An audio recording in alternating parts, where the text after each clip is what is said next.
এরপরে প্রশ্ন, শ্বশুর বাড়ির লোক শিয়া ধর্ম পালন করে, আমি সে বাড়িতে বউ হয়ে এসেছি, কিন্তু আমার বাবা মা জানতো না যে তারা সে ধর্মের।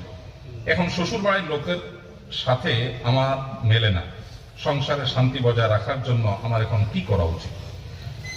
শিয়াদের অনেকগুলো গ্রুপ আছে, গোষ্ঠী আছে।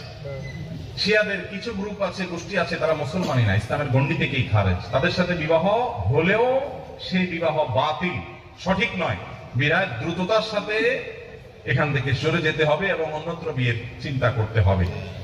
আর যদি সে পর্যায়ে না হয়, গোমরাহ এবং বাতিল ফেরকা হিসাবে শিয়া চূড়ান্ত, কিন্তু ইমানের গণ্ডি থেকে খারিজ হয় নাই, শুধুমাত্র আবু বকর রাদিয়াল্লাহু তাআলার খেলাফত এর উপযুক্ত নাকি আলী রাদিয়াল্লাহু তাআলার উপযুক্ত, এই বিষয় নিয়ে মতপার্থক্য আছে।